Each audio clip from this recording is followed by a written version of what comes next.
Welcome to episode 40 of PuckPod by BD Sports. This is our mid-July special. We miss doing this, and a lot has happened in the hockey world, so that's why we're doing this.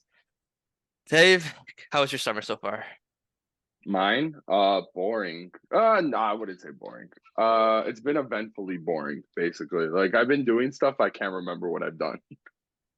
Right, I'm in the same boat. And Christian? I absolutely feel the same way. I will say I want a refund on the weather this summer. It's so Oh, up and down. It's not even funny. awful. When you get heat, it's with clouds, so you're just in this muggy, sweaty terribleness. We had the smoke for like 2 weeks at the beginning of summer. That was you can throw those two Bad. weeks out the window unless you want to, just inhale all that beautiful smoke. So yeah, like that's my one complaint. I've had a good summer, but definitely want a bit of a refund on the Dude, weather. It's too I wishy-washy. I think we've had like 5 separate days where it's been one of like it's been either like cloudy in the morning and then sunny and hot Yes. like at the end of the day where it's like Yeah. okay, like it's nice for a little barbecue at the end, or it's been super sunny beginning of the day and then by the afternoon it was like a downpour. That actually happened to me. We had people over, like family over.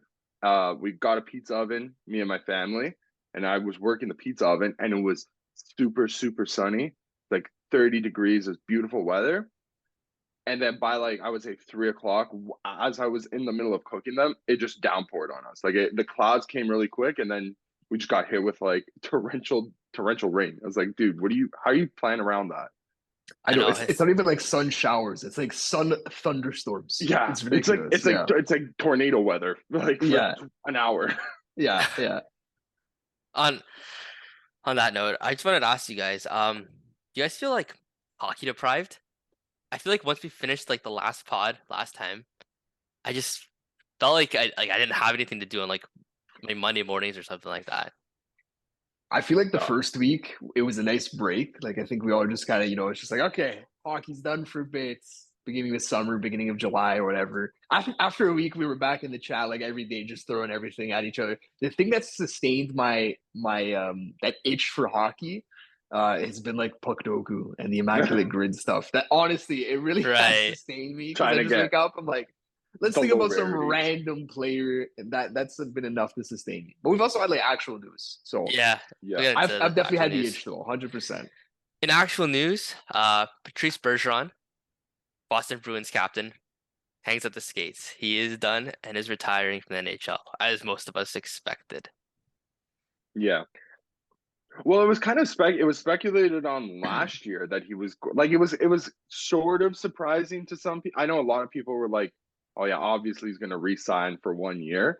Uh but that's why we kind of considered this run like the last dance, and everything on the Bruins this year was it was like that. What was it, the 98 Bulls, like the last dance? Like, you know how you had all these aging superstars, they also put up like a historically immaculate NHL season. Like they broke the wins record, they broke the points record. We're like, wow, this could actually happen. Like, we everybody, I think everybody here watched that documentary like a couple summers ago. It's like, wow, we're about to relive it basically, right? Like that the Bruins have been they were the team of the 2010s, I would say, maybe besides like Chicago. Uh Yeah, they're up and there. they're easily up there. It's kind of crazy that they've only won one cup, but they've also been to 3 separate cup finals. So maybe if luck changes for them, maybe they have another ring. But all in all, Patrice, 2-time Olympic gold medalist, right? How many Uh, Selkies? Like 7? I think it's 18. 7. Yeah. However many years he's been in the Yeah. league, he's just won it. It's like him and who was the other guy like in the 2010s that won a lot of them. There was one other guy. It was like either Patrice or somebody else. Datsuk. Kopitar. Was it Oh, Kopitar? Kopitar. Yeah. Yeah, Kopitar is Maybe a maybe big one. Datsuk too, yeah. Datsuk definitely has like Datsuk maybe was two more or three. you know what Datsuk was? He was the Lady Bing, the guy that Yeah, made Right. penalties. yeah, That's what it two was for But two Datsuk. penalty minutes a year. but the Yeah. the Selkie is like the A, and then the Lady Big is like the consolation prize. You know what I I mean, mean? Yeah, and all you have to say is like people always pose the question like, should we rename the award trophies? And I think the one that you can make the best case for is changing the Selkie to the Bergeron. I don't think Yeah. many people would be like mad with that. I don't think any at all, honestly. And me and Dave are Leaf fans, right? If there's Yeah. anyone who's gonna be like, oh, get that guy's name out of here, it's us. But I no, I I think will. I'll put like over under because I think 100% within our lifetimes that trophy is going to be renamed. Whether it's not to like Patrice, it's going to be renamed to somebody else. But I'll put my money down on it being renamed to Patrice, and I say we'll see that change within the next 15 years. I'm gonna. You know what? I 10 think years. that's good. I think that's reasonable, honestly. I I I don't have the numbers off the top of my head, but 100% this guy is over 1,000 points, over probably 1,200 games played. Shoe and Hall of Famer, I got it everybody. right here. That's exactly what it is. 12, oh, 1294 games played, Yeah, 1,040 points. oh suit him up for close enough. 6 more, Patrice. Yeah, It's a right. 1,300 games. Okay, 1,300 games, 1,100 points. He's 100%. consensus Hall of Famer, HOF. Yeah, So I have a yeah. question. Do we think if like does he retire in another world? Basically, is what I'm trying to get at. Like, if it's not due to, he got pretty injured this past season, but with like a full summer of recovery, if he's able to come back at like league min, do we think he does? Because I think this was more of a little bit more of a forced retirement than maybe we'd But like to admit. I don't know if the Bruins were really willing to bring him back on even at league minimum, just because they don't have the room to bring him back on league minimum, basically.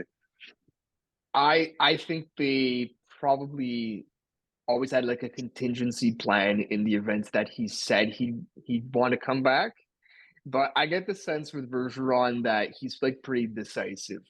I feel like once he's made his mind up, I don't know if he's gonna go back against it. I feel like he's retired and he'll stay retired. We talk about the injuries. It was at the end of last year when he went into a game against Montreal. I think that he got injured, and we know there was also something going on family wise. I think it was that he played in the Montreal game with an already apparent injury, and then it was aggravated. Basically, between injuries, family situation, just a bunch of external factors. Um, I feel like Bergeron. I don't think he should have any regrets on his career, and him calling it quits. I think he can. I it think was the he's gonna right be time. okay. Yeah, I think it is the right time for him, honestly. And yeah, me and Dave have all the respect for that guy in the world, despite him being like an arch rival for I a respect decade, him so right? much that I hate him, dude. I hate him so Exactly, much that I exactly. respect But him. One of the two. there's so many other players on other teams that we've played where it might be like if the respect hate factor on Bergeron for us is 50-50, for other Yeah, players it's like 75 hate, 25 respect, right? yeah. Bergeron's at the top of that list.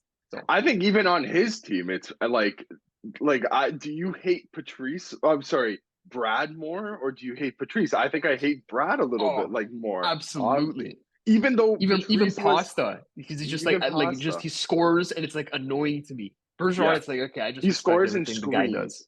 You know what Yeah, I mean? Like he just yeah, screams like on like it's just like that visible emotion. yeah. Patrice was like the core, like he was responsible puck on the stick for I that 2013 loss. He eliminated us, so we should have more hate for him probably. And I believe one of 2018 or 19 he got like a backbreaking goal or something. He probably did. I could be wrong as well, but we should What have more hate for him. But I respect him too damn much, honestly. one more niche thing about Bergeron before we change topics. He has a very unique number 37. I don't think any Bruin will ever wear that number ever again, just based off No Yeah, chance. his legacy and career. No is that gonna be chance. the next number? I do the Bruins have a lot of retired numbers. I imagine they have four. Um, Yeah. Rick Middleton, I think they retired recently. I think he's 15. I don't know if they have like Neely or Sweeney or I don't know about Esposito. Sweeney. Neely, they would. Esposito probably. Yeah, they probably have some guys, but he's going up there. I think the question is, would When? they? Yeah, definitely. It is a matter of when, not if. Do they go in tandem, Bergeron and Chara, 33 and Ooh, 37, I'll right? one up that. maybe I'll one up that. They'll go Krejci, 3, Bergeron, Krejci. Krejci. and Chara. So Well, Krejci's still technically. I I don't don't think on the he's going to come books. back. I think after I Bergeron don't think retires, I either. don't. But do He you might not go think? play Czechia again Yeah, for one more that's what I season. was I about could to see say. that. I could say Yeah. one more season. I think he genuinely I think he's in good enough condition to still play another season. Probably not in the NHL, probably overseas. So I mean, I maybe think he that, could play the season in the NHL. I just Oh, don't he think They he probably both could. could choose to, have. right? Yeah. Yeah, they both could have, right? Yeah, I could maybe see. I don't know if Krejci's numbers are retirement worthy though. I don't know off the top of my head A without looking legacy. into them. But legacy is, Just like retire the whole Yeah. 2010, 11 team. Here Christian, here's the thing that I think about. The Leafs have a lot of numbers retired. Like we have, I think it has to be Yes, the most. If it's not us, it's Montreal. But like the most. it's almost guaranteed it's Montreal first, but we got to be up Yeah, there. But we also used to like have none retired because we used to not retire numbers. We used to honor them. honor That them. Yeah. changed Well, that changed like 2016, I think, right? yeah, it was like 5 years ago where Yeah. it was like a massive like 20 people just Yeah. got like It's like, all your 20 numbers numbers got retired. Everyone's number retired. Because remember Didn't we? JVR had to switch Yeah, off was of it just 21? him or was there Because another person that also had to switch? there might have been someone else, but I remember for sure JVR because of Salmon, right? So Okay, so listen, I'm not going to defend or throw shots at anybody here, but a guy like Salmon, who was arguably the best defenseman on the Leafs for maybe like a 15-year stretch, let's say, or at least 10 years, like best defenseman on the Leafs, never won a cup, kind of really didn't go far in the playoffs, but he's still getting honored. He put up some really decent numbers, but I would imagine guys like, a guy like Chara probably has better numbers. He's got the cup, he's got deep runs, probably has the actual numbers. I think he's obviously going to be up there. There was another Leaf player that doesn't. I can't think of it right now, but I would argue that Krejci probably has better numbers than him right now, and Krejci also has the cup and a couple deep runs. But I he's guess a that's legacy player for that team, for that I think franchise. basically what we're saying, Dave, is that the Leafs suck and the bar is higher for other Wow. franchises. That's Wow. right. Wow. Wow. Listen, I don't want to paint that type of like picture, but yeah. Okay. I I, the bar is I- higher. I have The one bar is more. higher. I have one question for you guys before we move on to the next topic. You can't answer You can't answer Kopitar. That's the caveat. God. So Patrice Bergeron was known as the best defensive two-way center in the league. Who do you think is the second coming of that? Who do you think has that title Okay, next? you're gonna lead us But to here's the- water here. It's gonna be Sasha Barkov. So Yeah, I was gonna Yeah, say that's if where I you was say going. Kopitar, you also like shouldn't be able to say Barkov. Like Okay. those are all The- three of them. Like if you want to really make me think, you gotta Yeah. take Barkov off. Okay, Dude, Barkov's I off the list saw- too now. I saw a post today. I had to bid on like TSN, maybe like Bar Down or something, and it was the most underrated. Like who was the most underrated player? And Barkov was on that post again. I'm like, dude, this guy's decade been running. the most underrated player for what, 6 seasons in a row? How can you be so underrated and not overrated because he's like genuinely like fantastic, Yeah, but he's like a top 10 player in the league. it's like every year he's the most underrated, and it's just because he plays in Florida. Like Okay. whatever. Okay, I'm Barkov. trying to guy. think of a name outside of Barkov and Kopitar. I have I'm one. kind of struggling. I Okay, have one. Well, Let me hear besides Barkov, yeah, is it gonna be Suzuki? Nick? Okay, I like that one. that's a good That's a show. one. That is a good one. Okay, I know might it's have like to bandwagon with Bergeron, that. Kopitar, Barkov, and then Barkov. Suzuki. But I think Yeah, Suzuki there's Like, definitely can I don't be think that. Suzuki's had the self-consideration yet, but he can be that guy, especially when Montreal is good. Yeah, I'll even throw up one more. I'm cool with that one. Okay. Jack Hughes. Yeah. Just based on You're gonna, but- it's just gonna be tough. It's gonna be tough to get the votes for Jack Hughes. Like his, right.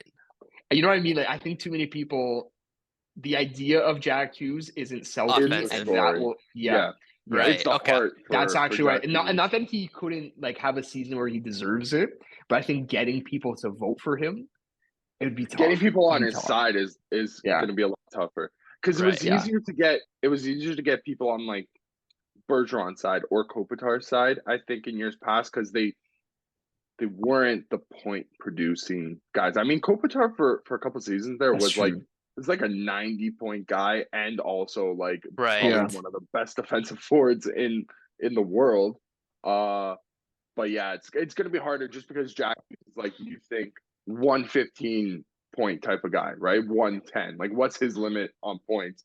And you win a Hart in this era with McDavid. So he might get overlooked on that area. I'm in agreement with both of you actually. I think like he should get some more recognition, but he also won't get the recognition, basically. Okay. Yeah, I do like the Suzuki show. It feels like they have Mhm. to be a center though, right?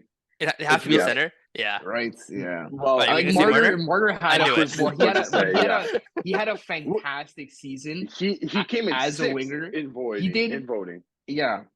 So Right? if he has Like- that same, this is the thing though, he probably can't win faceoffs. If probably he could can't. win faceoffs.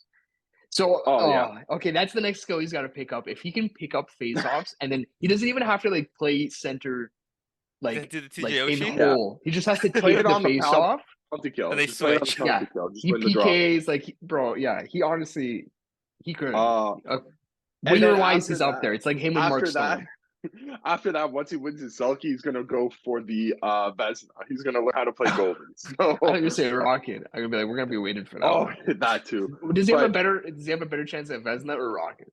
Oh, dude, right now I kid. think it's the Vezina. I'll be honest. I kid. Yeah. Okay. Okay. Let's go into the next topic. Sebastian Aho signs the extension with Carolina, 8 years at $9.75 million.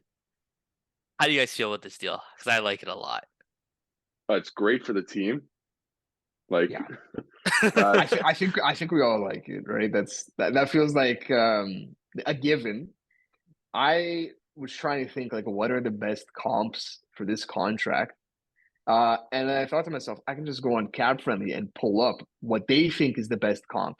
And I'm just doing this off the dome right now, like I didn't already do this in advance. So I just looked up the player with the best match to Sebastian Aho's new extension is Evgeny Kuznetsov, Brian.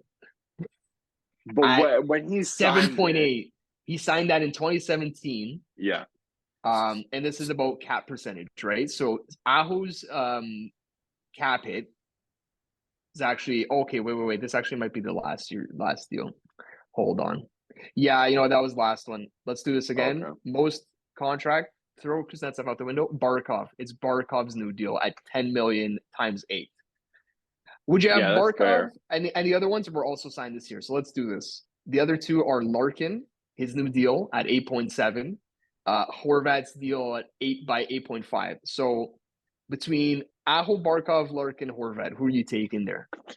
Probably Honestly, I might- Aho, and then I don't care about the other two. Like, Yeah, and it's not. Yeah, Larkin and Horvat are underneath, but honestly, like you can make an argument for Aho still over Barkov. the two I think you Finns, could. man. yeah, I think both also same just because like contracts. Aho is like, age. has Aho ever like had a major injury? Like I feel like Barkov is good for one, not major injury a year, but But he'll miss like significant 15 sometime, games yeah. or something, right? Yeah, Mhm. yeah. I like this deal a lot. But I think that comes with Barkov's style of play.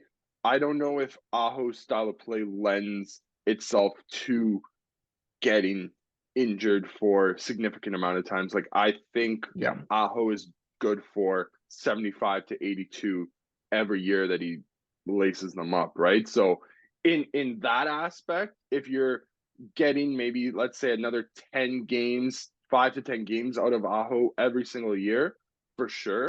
I think what Barkov brings to the table probably is a little bit more valuable, but I also don't even think we've seen peak Aho yet either. Like I still think Aho has time to impress us even more than he already has. So on that, for that aspect, I think like what was already an absolute steal from Carolina could only potentially get even better within the next like 4 years. So there's no term like in terms of like no movement clauses on or no trade clauses on this contract, right? Like I didn't see anything about that. I'll pull it up really quickly because that while it seems surprising, it almost It's doesn't Carolina. because Dundon, right? You're right. Nothing on it. Okay, so Sorry. My bad. There is. okay, That was that last deal. So the Montreal deal, the offer sheet one had nothing on it, which makes okay. sense because that's how you could maybe persuade Aho to sign it and then Carolina not to match. This deal does have a no move clause.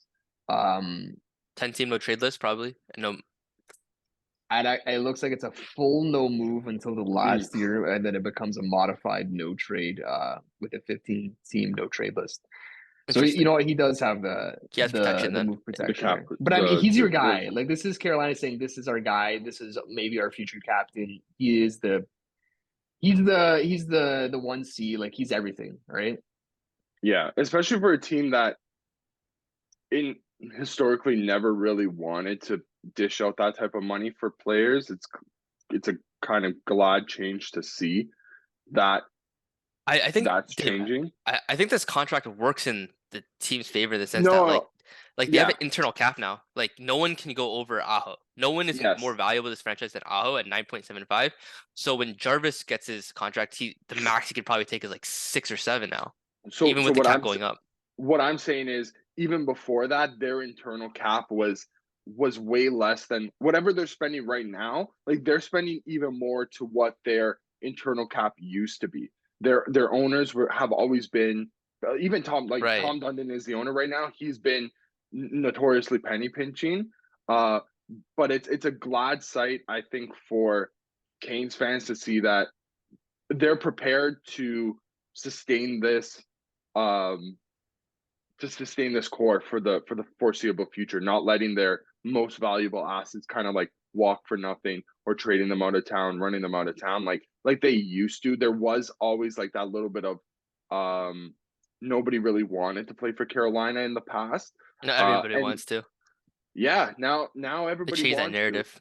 Yeah, They 100%. used to be like very mediocre. They used to be Yeah. the Minnesota Mild of the East, where every single year it was just like 12th in the Eastern Conference, not touching the playoffs. Fringe playoff also, team. Like ninth. Yeah. Exactly. No, never never in the playoffs, just Eric Stahl, captain of the mediocre Carolina Hurricanes. That's my memory of them. And they'd always beat the Leafs somehow. That too. I mean, that's a given. Like Okay. So Aho signs this fantastic, beautiful deal, keeps him under $10 million. He's Brian a goes center. where I You're think he's gonna make go it a here. Yeah, you know where I'm make going. it about Yeah, us. you know where I'm going. You guys, It's always about the Leafs, Brian. Don't worry. how do you think this will impact William Nylander? Because I don't think it impacts him at all. I was just about to say, I think we can just throw any contract comparable that isn't on the Leafs out the window because they just don't seem to ever use the comparables that don't play for the Leafs. That's never been part of the conversation for some ridiculous reason, right? So Nylander probably woke up, saw that contract, and just he probably didn't even look at the contract. He just went about his day like William Nylander because just like, hey, good for him. Good for him. I'll make you I'll more. be joining him soon. Listen, in a vacuum, 9.75 for Aho versus Nylander. I take Aho all Aho day. does more. Aho does more. He plays center. He pound. He kills. He's one of the fastest players in the league. We talked about durability. He gives you basically the same production. I just looked at his playoff stats. He's been very consistent in every single playoff run. Doesn't have a single one that's been bad. You take him 10 times out of 10. He's better defensively. All that stuff. Yeah. And yet there probably still exists a world where the Leafs gave like Nylander 10-5. That world exists. Whether we like it or not, that world exists, I think. Dude, if William Nylander wants to just have an easy time in Toronto, you take anything less than like even if the number is 9.9 and it's like doesn't show up as 10 right on the dot on cap friendly or whatever. I think he like doesn't get the abnormal amount of hate that he does. Like if he's the one that becomes the team player, does he even care though? I don't think William Nylander cares that's about the problem. that, right? I don't think he does either. Like no, I'm he just doesn't saying, care. like in a perfect He's not bothered. world, in a perfect world, if you make anything less than 10, you are looked at as the team player. Everybody, you probably actually, I would say you probably get some more of those fans that don't really like you, they probably that narrative starts to spin on Nylander a little bit. But unfortunately, we live in a world where that probably isn't going to happen. Like the Leafs are stuck at what was their offer, 8.5, or was it less? Was it 8? I don't know. Did we get a reported offer? Is something? I think it was. From what I heard, it was something a big in the chasm. eights, is what they might have called it. It was a big chasm because it was like something in the 8s for the Leafs end, and then Will and his team weren't budging in 10 the and a half. Yeah, in the 10s. That was the answer. So it was like could have been anything in the 10s, right? I will say, like, the roller coaster of what you project Nylander's contract as is hilarious to think about. So I'd say, like, beginning of last season, we would have said, I mean, sign him like 8.5 by 8. Yeah, give him what Horvat and Nylander get, Horvat and Larkin get. That's cool. Give him like 8.75. Yeah, we're cool with that. Playoffs happen. He's one of the best performers. I honestly might be on record on this show saying giving him anything under double digits. I might have said that exact line, which is back where I'm at right now. Yeah. But in between the end of the playoffs and where we are right now, we had Timo Meier sign at, I think, 8.8. And when that happened, everyone was like, there it is. That's the Nylander comparable. He's got to come in under 9. He's got to come in under 9. And at least me on my ends now, I've already conceded. I'm like, and we have too, Dave, where we're just saying, get him under the double digits again. Yeah. We're back at that. So whatever Nylander's camp is doing, and maybe they're not doing anything, but we're already budging. Us as fans have already let our guard down and said, okay, fine, just sign under double digits and we're okay. That's why that's why we're not in front office there, Christian, because we budged so quick. It was in the span of like 2 months. We were like, okay, nothing. 8.5, and then we're like, okay, maybe 9, and then it's like, okay, anything under 10. Anything under 10. Now, next one's gonna be like, okay, I could deal with 10.5. We could deal with 10.5. Matching deals with Marner, 10.963. Just take that one. Yeah. Awful, dude. If I'll tell you this right now, 8 by 8.8, 8.8. So 888. You know what I mean? That's his number, no? Yeah. If he gets that, I will. Steve Dangle will implode. Yeah. I know. Will you join him? We hate the number thing. I'm not a fan of it either. I get it, but dude, if it's between 8.88 and 10.5, dude, I'm going out and buying a Nylander jersey, Nylander plushie. Nylander. I'm gonna Nylander. We just moved the goalpost again. We just moved the goalpost. No, 8.88 is like.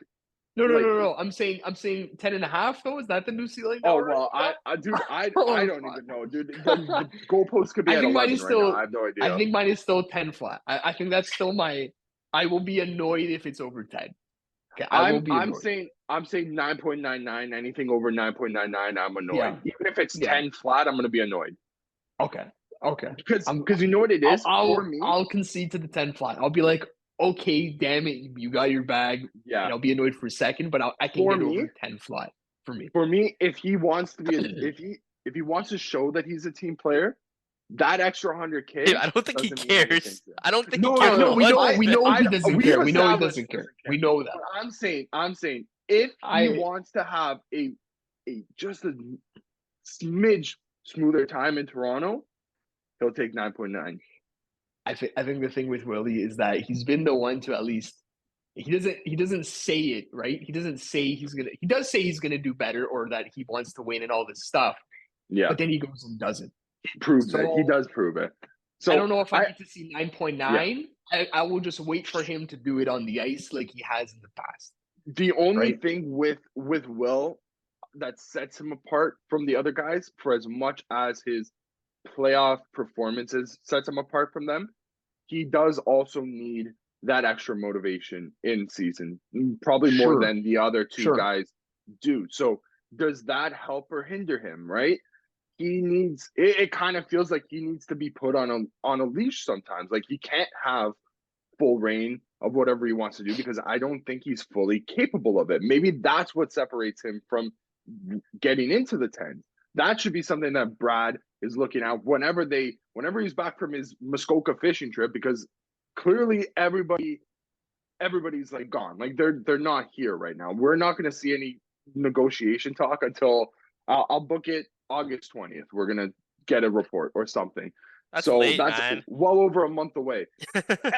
Nobody's Yeah. here. Like, you know what I mean? This They should have had this settled as soon as the Leafs were out of the playoffs. Just get it done. That was the biggest problem for a lot of people, was that you left it. Willie, you left it until December. Granted, that's yeah, under other owner, like on other leadership. Matthews was the only one that was done in a relatively, you know, swift manner. swift manner, right? Like it was like one day he wasn't You gave signed, it and to then every the single next day demand he for that was one. signed. Okay, But I think you have to though. Like, Yeah, you know, yeah. that's your I corner piece. That's your I don't want to go cornerstone. like full ramble on Nylander, so I think let's wrap up the Nylander convo with this. Okay. Dave, is there a situation where it's tenable to have Nylander start the season without an extension? Is that okay with you? Will you be mad, or is it he has to be Okay. traded? So the one thing I have to say, the one difference between this extension and the last contract extension was that they let him run his ELC drive. Like they went into the next Mhm. season with him on no contract. If by the end of the season you haven't made the decision, you're still at an impasse, it's a failure for me. If you let him get to next summer, even if he resigns, I think it's still a failure unless he's bringing his number down drastically next year. Like you sign him UFA, but his number is down significantly. I think it's still, regardless, It's it's a a failure. it's a You're mindset thing. you are letting your most valuable assets like Depreciate. depreciate their value, basically, right? If you're the here's the counterpoint. I'm not saying like this is necessarily my stance. Like Yeah. I think I'm honestly like I'm not decided on this, but the counterpoint is find me a trade package for William Nylander that's going to be more valuable and useful to the Leafs, a contending team looking to win the Stanley Cup next season, than William Nylander at a 6.9 mil cap hit. I don't think there is Where any. do you so that's the conundrum, right? And if you're Brad and Shanny, you probably look at this season as we want to win. What is Yeah. the best team that gives us a chance to win? And if you can't build a better team with trade assets than you can with Nylander at 6.9, you probably go into the season with Nylander at 6.9. There is a bunch of other teams with really good players that are going to go into this season, at least it seems, with guys that don't have an extension and are going to be UFAs next year. Pittsburgh has Jake Gensel. Colorado has Devon Tays. We'll talk about maybe Anaheim in a bit. Troy Terry might be a UFA at the end of the year based off of his ARB hearing. Like those are all big names who are in the exact same situation as Nylander. Like there could be a world where you go into the season with Nylander, and I don't maybe come the trade deadline, if you still can't get a deal done, maybe you're just swapping him one for one with one of these other free agents who also can't get a deal done, and you call it a day. It could be something like that. So I don't know. That's just the counterpoint, though. Yeah. Do we think what's holding up? Like, I don't think it's for a lack of trying on all of the above's GMs, you know, things. Is it for a lack of guys that and agents that know that the cap is going to be going up? There will be a lot more money injected into the NHL, hopefully next summer, and they're waiting to see what that number is before their final number comes out. Is that what we're kind of leaning Possible. towards here? It's possible. But the problem is, when would you start hearing the rumblings of Next summer. like you can't that is the counterpoint to this. By June 30th next year, when all the projections are out, the day before free agency happens, that's when you get your business done. And if you're the owners, you just tell everybody we're not leaking this number until midway through the playoffs, because like it's a conflict of interest. Yeah, they're letting like the players know that like your raises are this much. Like this is, it's hard to explain what I mean, but it's like, why would you let them know the numbers that they're gonna get paid based off of before they ink? yeah. It doesn't make sense from that perspective. I don't know. This is too much negotiation talk, guys. I don't know what the Yeah. point is, but Okay. The Nylander I hate extension. every podcast just seems to I know. devolve Yeah. into negotiation talk. It's The- awful. It's truly awful. I hate Let's this get into sport. another I love topic. the sport. I hate Hold this on, hold league. on. Let's before we get into another topic, I'm just gonna give out my number. Yeah. I'm gonna say he gets 10.88 xBot.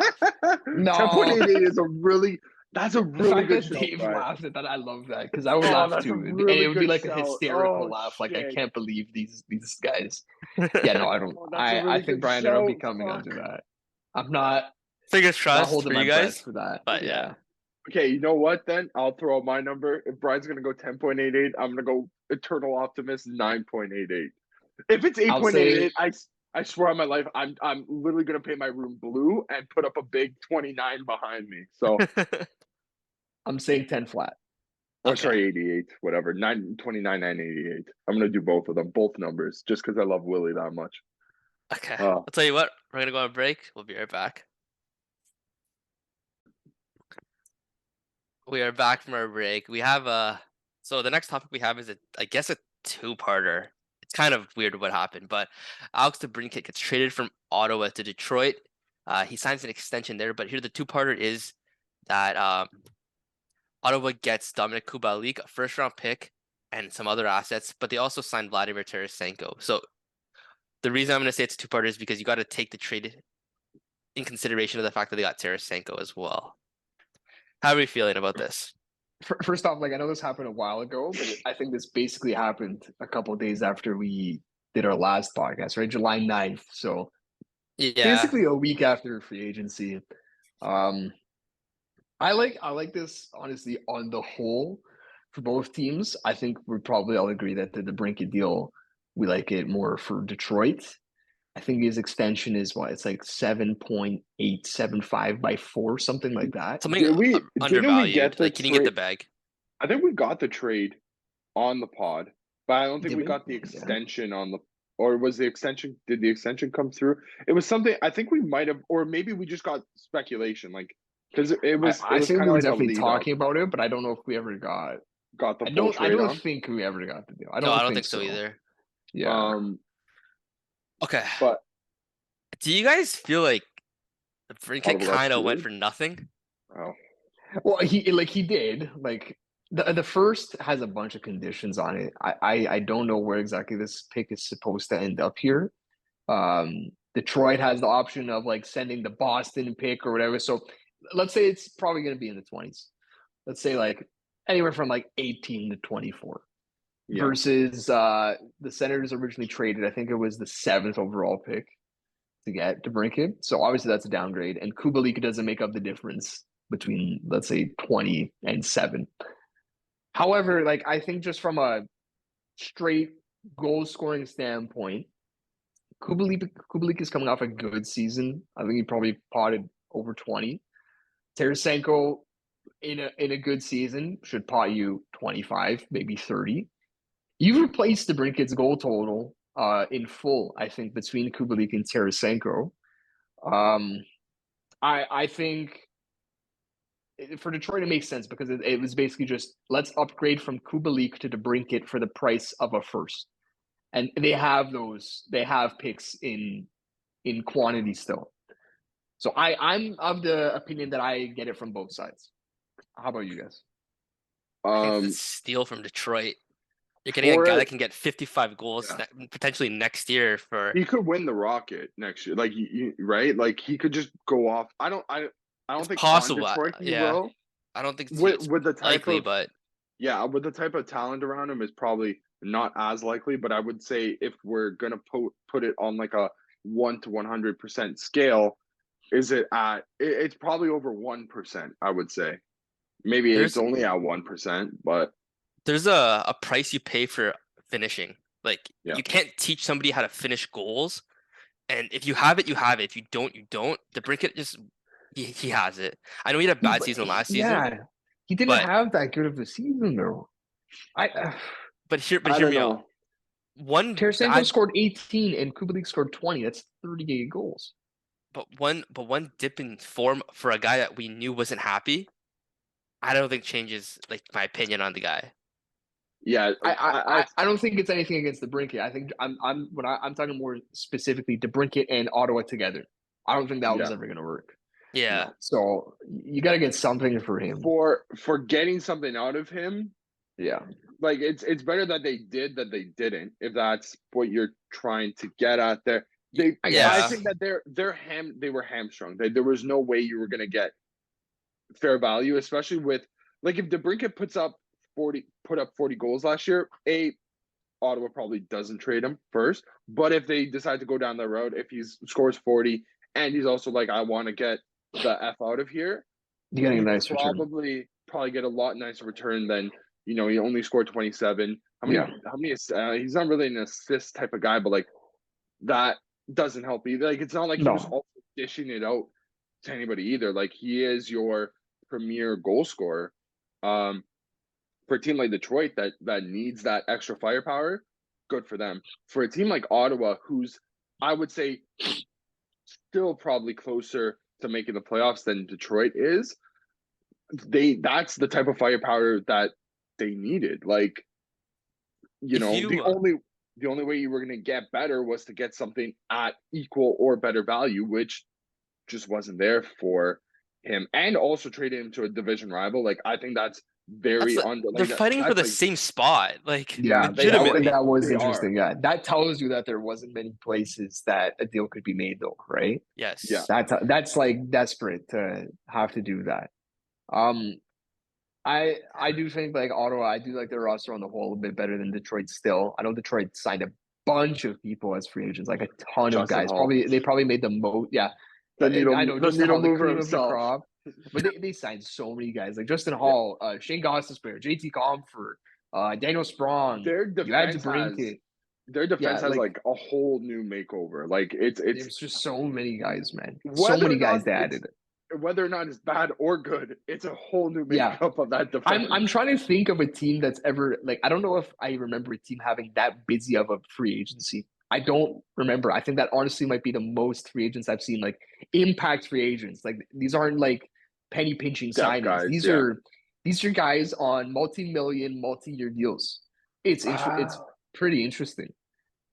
Like it reminds me of remember like Leafs tank season. We brought in so many new guys, but it was not with the purposes of winning. We had to, right? Yeah. It was like we specifically brought in guys. Like they were just guys. These are more than just guys, right? I don't even like the moves that Detroit made though. Like if you look at their team on paper, it's kind of underwhelming. They make them more competitive, but I feel like we've talked about this before. They need like premier offensive talent. DeBrincat helps. Like that, They probably should have.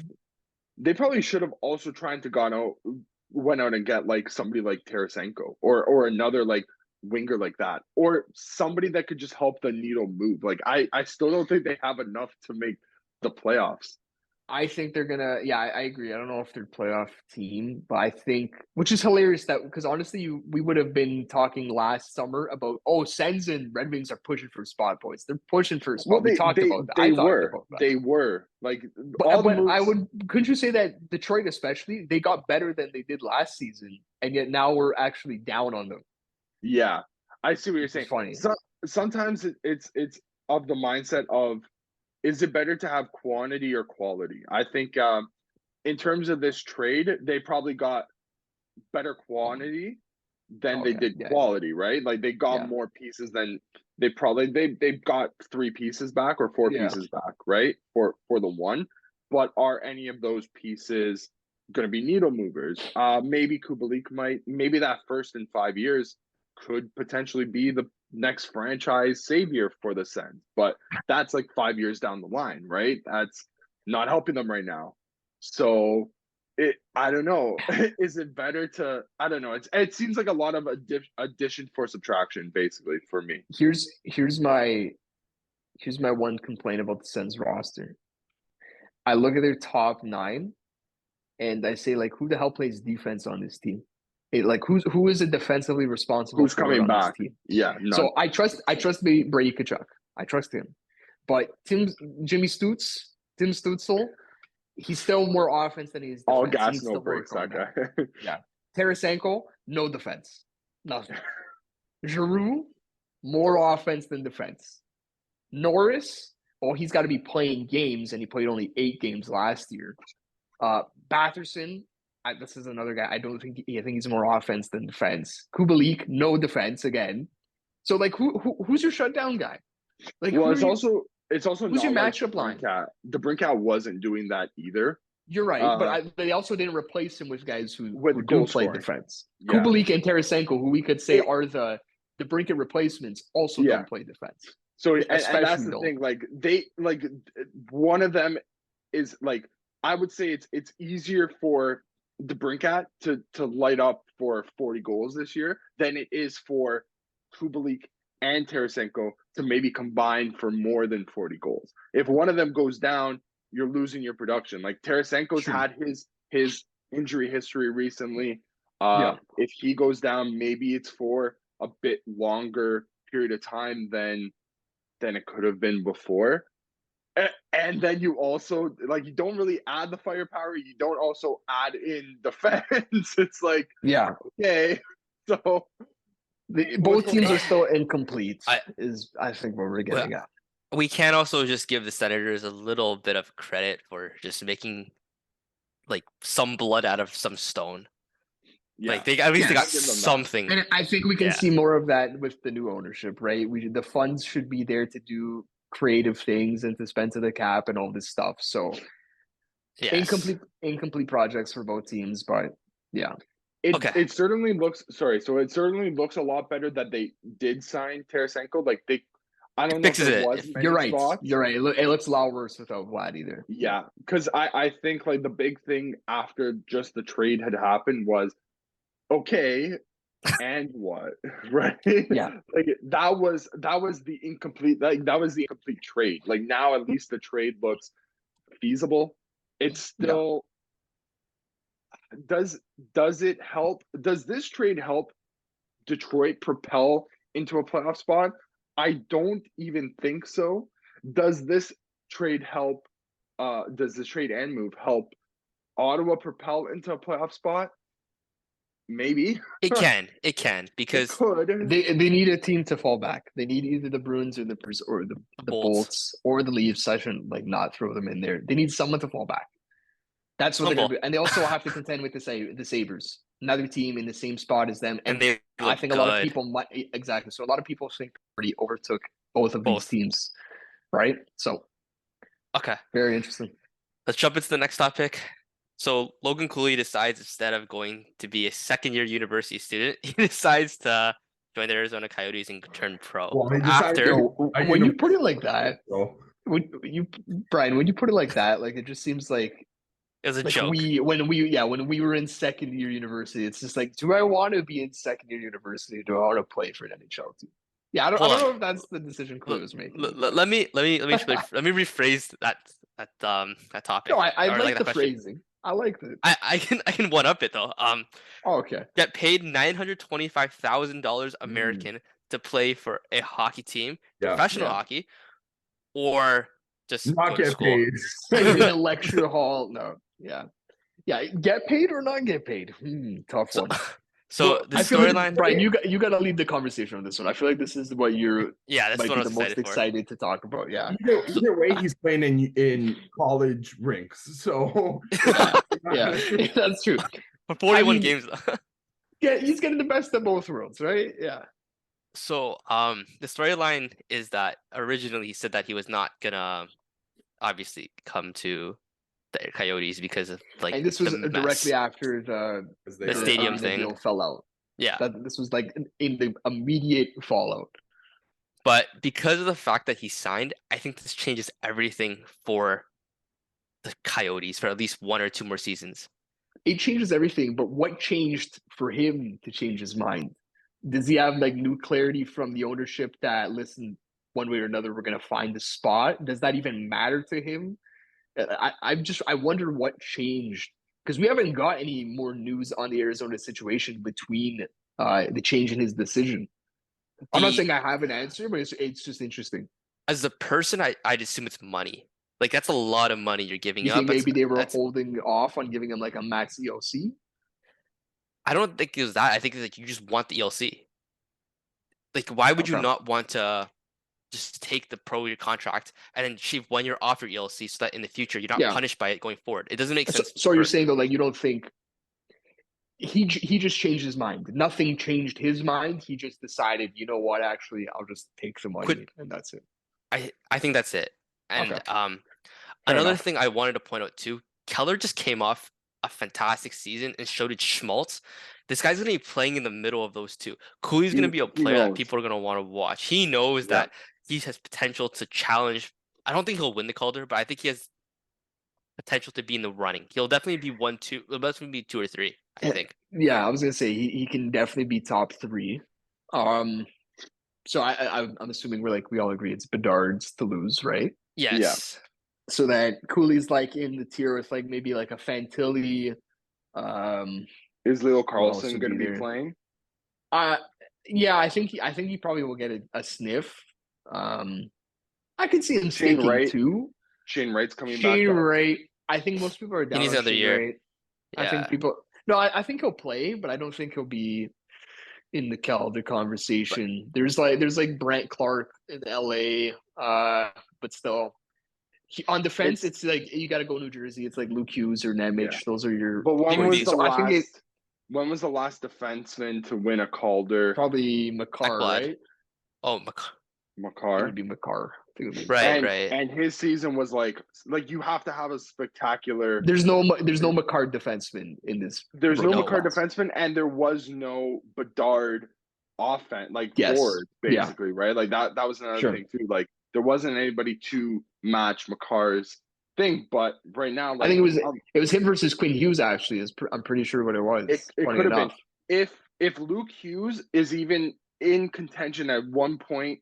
Not even like at one point, like he will probably be in contention, but if he's like seriously being considered, that means he's having like a generational type of defenseman, like putting Rookie up numbers season. type of season, right? 50 points. Yeah, Yeah. I would say even pushing like 60 at that point. Yeah. So I think I feel like it's Bedard, not necessarily in this order, other than Bedard first, and then Fantilli Cooley battling it out. For the podium second. finishes there. I think so. We agree on that. Yeah. But one more thing I just wanted to point out with Arizona, they need eyes on them. They need someone to just keep them captivated. They need a player that's explosive. There's no I think that besides Bedard, Cooley's by far the most explosive player, like of the rookies coming up. Yeah. And he's gonna be someone fun to watch. I don't know if you guys seen it, but he has a bit of like swagger when he plays. He has that Zegras where he'll try to skill, he'll try to do something flashy. And that's the guy you want in Arizona. You can't have someone boring in a franchise that's kind of stale. Yeah, for lack of better words. Another thing on that front, I think he knows his best way of getting paid, because if they have some sort of commitment from Keller for at least for this year, I think, which I think they do. Yeah. I would hope that they do. Because if they're not going to trade him, they need Keller to be their play driver. They need him to be everything, right? I think Cooley realizes that he can start getting blood from the whatever stone Arizona has going for them right now. And at the very least, if the franchise is going to be awful, at least his performances won't be. Like, he'll make sure that in due time, he'll get his money, is what I'm trying to say. Like, I'm gonna make a prediction. I'm gonna say Cooley goes 30-40 and like 30 goals and 40 assists for a season. Yeah, I'm feel like high on him. 30 is high. I could see 25. 20 to 25, yeah. But I'm gonna say that's my range. 60 points. I like 60 points for him is where I'm at. I could see 65. I see 25-40. Okay. Especially if he's alongside Keller and Schmaltz. It was Keller and Schmaltz. Schmaltz probably moved to right wing. Cooley probably to the center. Is there not another? Who else is there that had a Kroos? pretty? Was it Kroos that was? But is he still there? I don't even know. Like, I haven't heard of that name in like 6 years. No. Yeah, Kroos is still there. Oh God. I know Kroos is still there because I used him on a PuckPod. Actually, no. I tried to. I incorrectly used him on a PuckPod because I was like, was he somewhere else? And he wasn't. So, yeah, I feel like 50 on the low end for Cooley, 70 on the high end, and I'll just go in the middle and say 60. Okay. Okay. Let's go into our next topic, and let's talk about the free agents that are currently available. Is there anybody that like strikes your eye that's available? Because for me, So I wanted to everybody. bring I wanted Yep. to bring up one thing after you Brent say that, Brian. Like you're saying like striking the eye. The top 7 on, so this is we're looking at cap friendlies, unrestricted free agency list for this year. So this is sorted by points. If you look at the top 7 guys, nobody on that top 7 is under the age of 32. There's 3 or 4 Yeah. guys there that are 37 or 38. How many of those guys do you think maybe they're not coming back again? Like that's it for them. I like if you're So looking at Krejci, is he coming back? no, I would say no on that one. Yeah, Is I'm a Parise no. coming back? Is John Tays coming back? But what I Right. can say, Dave, is Stahl, Eric Stahl. I would take a chance on Eric Stahl. Yeah. It's a lot easier, but it's a lot easier to say like I would take a chance at 750, and also the player agreeing to come to your team for Right. 750, right? Like you look at somebody like Patrick Kane who was making 10 a year, right? Or what was It's a little it, bit different though. 9.5, He's hurt. 10. He's Yeah, hurt. I think Kane, Does he want to like come he should back? sign mid-season, or at the end of the season, like Well, I don't like think next season maybe. Yeah, I don't think he can even come back until like December if he does Yeah. want to Yeah. resign. So, how many of those like guys? I'm just looking at top 7 there in particular. Like, how many of those guys will we see in the NHL next year? I'm putting the over under at like 2. Well, and Yeah. I'm going to go under 2. I think Matt Dumba should be like Yeah. Okay. So he's not So signed. in this is that. just forwards that we're Oh, talking okay, about okay. right now. Okay, you're looking at forwards? So I'm Yeah. saying Kane, Krejci, Tatar, Kessel, Parise, Taves, Stahl. So that's 7 guys right there. Tatar feels like the only guarantee. And Yeah. even then, like there could be a world where he says, actually, I'm just going to go play in Europe. Like he might just be like a PTO walk on for a team, Yeah. right? And if I he think performs we well- had this convo. I was talking about this happened, I think the bubble year, yeah. where I think Mike Hoffman that was a PTO, and it's like Mike St. Hoffman Louis. PTO, right? That's this feeling I get with Tatar. It's like Tatar on a PTO. What the hell? The guy had 48 points on the really good New Jersey Devils last year. That Probably Hoffman, he probably went 20 goals as well. 20 Yeah. goals, 28 assists, 48 points, 82 get like good. no, he's still player. he's still Like not be a PTO. Pretty good. I just Not be I just PTO. there's just no spots for some of these guys right now. I also league think is- though it's like the Dave. Remember It's- there was like it's a money collusion thing. talk with MLB.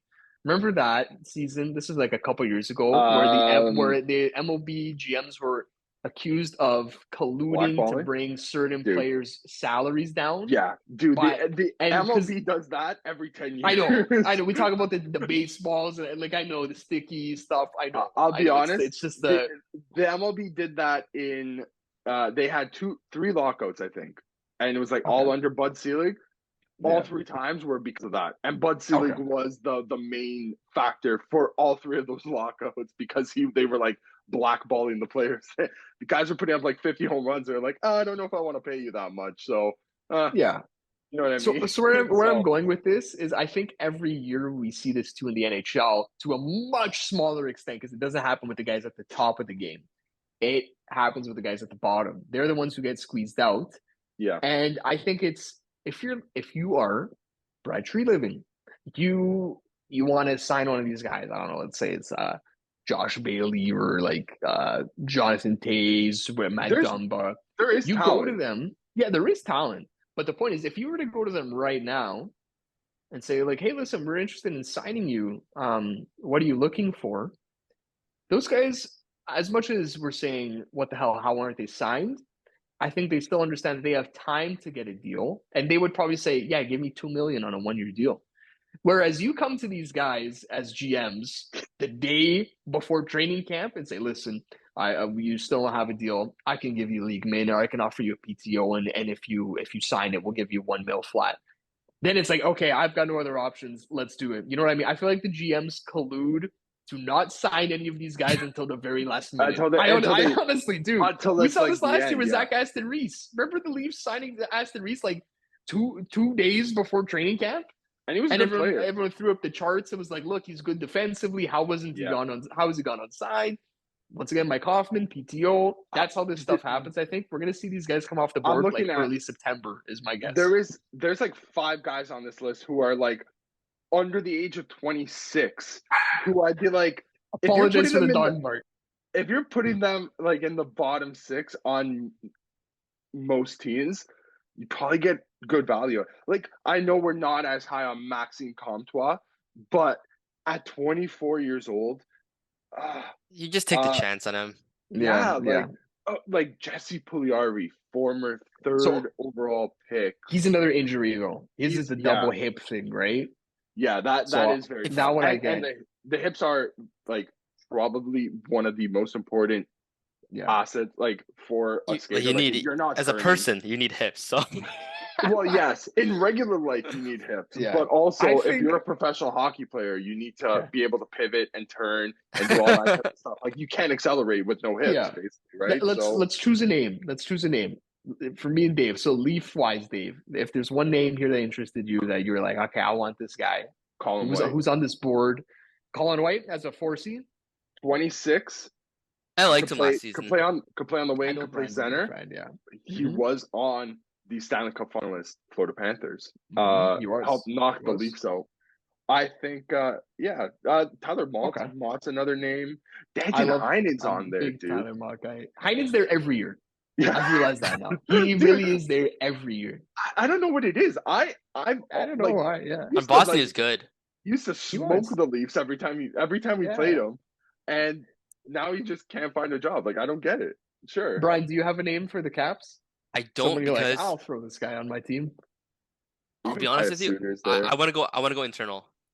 That's true. You want to go young. You're trying to get younger, right? Yeah, fair enough. And you guys how many teams can push for those spots? How many teams are in your position, Brad, where you would rather go internal than maybe go in? Like, I don't know if the Leafs have some internal options, but we're retooling. We're already accounting for them, though. Yeah, we're accounting for Holmberg or Robertson. We have Nyes. Like, I like, you're just trying to get a guy on really good value. For me, the name is Pius Suter. He's the guy. 27 years old.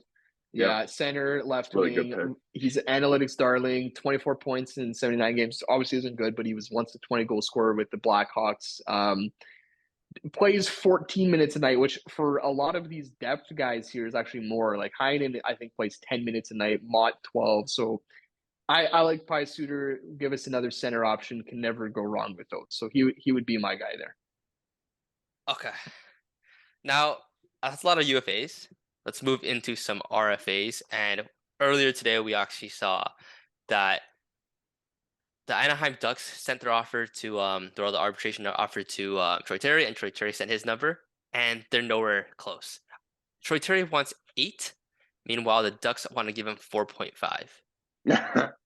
This guy's not going to be a Duck next season for sure. $4 million difference right there. The ARB thing is so ridiculous because it really just freaks us out when we see those numbers. Like, we know that Jeremy Swayman's number came into. I don't remember what they were, but I'm sure there was a sizable gap. It was 2.4 and 4.9. Okay, so very similar to Samsonov. That's almost identical. I think it was. Yeah, and that'll honestly probably be repeated again with Philip Gustafson from Minnesota. How much you want to bet that Minnesota's coming in at 2.6? And this guy's coming with 9. Gustafson's at 4.78 or whatever, right? Like, that's what's going to happen. I would imagine they look at Swayman and they look at Samsonov and they're like, well, I mean, if we could squeeze him for anything lower than that, well, Samsonov signed, right? His was 3.2. 3.55. 3.55. If you could squeeze Gustafson maybe for anything less than 3.55, I think you look at that for Minnesota and you're like, wow, steal. So, but this is what happens though. If you're Minnesota, you say, let's squeeze him for more. Let's come in at 2.3. And then if you're Philip Gustafson, you say, let's see if we can get a little bit more than 3.55. And you come in at 5.1 and you just end up back at 3.55. You know, it's just I- I hate ARB stuff. I really do. I'm not a fan. you're playing Uh, you're dancing with the devil when you go to arbitration because Yeah. like both parties are trying to like one side's trying to gas himself up, the other Yeah. side is trying to like bring the guy Break down them as bad as down. possible, Yeah. and that can And just that- like it's not a good look. That the side that's trying to break them down also needs them to come back in October and be the gassed up. So Hey, we love you, buddy. You're the Yeah. best. That's why we made sure you lost a couple $100,000 in our. It's so true. every arbitration talk is like that one scene in The Godfather where it's like it's not personal, it's only business, right? Like Personal. it's Yeah, not nothing it's true. personal, it's only business, right? So I get it, but it could also was there not a story of a goalie who got sent to ARB and then got like they're the team that they sent to argue against this goalie did some like he actually let in like this type of goal and it was really This bad. guy actually sucks. He actually sucks. And then it also like fractured his like mental state and then like That was tough. it. That's really tough. Man, I if wouldn't that be happens, surprised. good night. Yeah. So we had an RFA that could have went to arbitration. It was Martin Ferravari. Thank God that he inked. Well, you guys right? got a really good deal out of that We one did. too. What was that one? Like 4x8 or something like that? No, Something crazy. it was like 3x3 or something like that. It was a good deal. I thought it was long term. Anyways, looking at the RFAs that are unsigned, the thing that does stick out to me is Anaheim having 3 really important guys, right? We talked about Troy Terry. His situation will sort itself out one way or another, but that's only going to be for this year. We talked about he could be UFA next year. He'll get absolutely paid because he's only 25. He'd be 26 next summer. Trevor Zagreus is the face of the franchise. He's 22 years old. He's got to be looking at Jack Hughes 8x8 at least. And if anything, he'll say, he actually took a discount. So, yeah. And Drysdale is very interesting because he's coming off injury. He basically missed the whole season, but he was like picked, I think, 5th overall. Like that's pedigree right there. How do you what do you do? Do you go bridge on him? Anaheim's very interesting here to me. Those are all cornerstone pieces, and none of them have signed yet. So I find them to be the most interesting scenario. And there's Bouchard. Bouchard, too, for the Oilers really interests me because I think they're done. Their offseason is done outside of that. And they've left cap space for him, but I think they've only left like 5.6. So if you're a team who doesn't give a crap about the Oilers, doesn't plan on trading with him anytime soon, why would you not go in and offer sheet Evan Bouchard at whatever? We talked about the aprons where the offer sheet trade value goes up or down. Like just give him that $6 million trade offer. And then even if Edmonton matches, they didn't have to make another trade to make their team worse. I think six is also that upper limit bracket for that tier where that tier is only like a second or it's some really specific number, but you screw the Oilers. You hit them there because the Oilers don't have the space. And like I said, again, they match, they have to trade someone else. You've made the Oilers worse. But then again, you don't want to burn a trading partner potentially, especially because in the Western Conference, right? Dude. You don't care about that, do you? Ken Holland's about to retire. Give him a parting gift. If you're I don't know, Dallas. Yeah. Be all over Vegas. If you're anybody in the Pacific, I don't want to trade with like is Edmonton going to trade back with me? I'll go find another number in like the Atlantic or something. That's true. No, you're right about that. You also then screw your divisional rival. Like if I don't know who has like and who makes sense for Bouchard, let's say in the Pacific. I don't know if there's that many teams unless it's one of the bottom feeders, right? Yeah. If you're like San Jose, you got money to burn. Sure. I mean, dude, if you want to get rid of Erik Karlsson, which should be, I don't know, time's ticking, guys. Is he leaving or is he not? You get younger, you get probably definitely not offensively better, but you definitely get defensively better with Bouchard. One other guy on this RFA list that definitely like stands out to me is Lafreniere on the Rangers. Yeah. You think he's gonna if the arbitration hearing doesn't go well, you think he gets shipped off to Montreal? So you think I don't know if he has arb rights. I think they're actually left here where I don't think he has arb rights, so they don't have to do that and tear him down. I have thoughts on Lafreniere. I'm actually going to save them because I might write something about him and a potential trade option. So Yeah, I'll save my part thoughts two, there. Christian. Part two, Yeah. 1,500 view article. I've thrown this suggestion out to you guys before, but I'm gonna keep it to myself here, and we'll maybe write about this. So okay, Right. If you write about it, maybe we'll discuss it on the next pod. Sure. Yes. Okay. Do you guys have any closing thoughts before we head off? I don't know. I don't know if we're gonna be back to like if this is regularly scheduled programming or if this is just like a one-off for right now, basically. It's probably a one-off unless we see the business Something start picking huge. up again, right? Yes. So I mean, hey, listen, throw us that Carlson trade, that Hellebuck trade, that Scheifele trade. We're getting that right back on here. Elias Lindholm trade, Hannafin, like all these guys. Give us three of them. Bro, there's so much stuff that's supposed to happen. We'll see if it actually ends up happening. Isn't going to happen. Yeah. It's not happening right now. Yeah. We're just waiting for the season to start. Yeah, you guys are probably right. We're probably not going to do anything until September or October just because that's just the way the NHL works. Usually when August 1st hits. Yeah, everybody's just coming back from everybody's gone fishing right now. I know this is the big week of weddings. Marner just got married. I believe I just saw Patrick Laine. I think it was Jack Roslovic that just got married. It could be somebody else on Columbus. There was like 3 or 4 weddings this week. Oh, Brady Tkachuk or Matthew Tkachuk just got married because they had like a full table. Yeah. Was it Brady? It was Brady because they had the full table sends with Matthew Tkachuk at that table. Yeah, so this is the big week of weddings. So yeah, but I would imagine not on nice stuff. So yeah, I guess a couple of weeks. give them all about a month. Yeah, and I guess when the season starts again, we'll get the hockey itch and we'll want to do this again. But until then, well, stay tuned. Up quite a bit though. Yeah, so season 2 is probably going to be out soon, shortly anyway. So anyway, shout out to Fubo, shout out to Razor, shout out to NHLShop.ca. If you want to get your Troy Terry Anaheim Ducks jersey for the next season, for only one more season, NHLShop.ca, that's the place to go. Hopefully. All right, that's a wrap.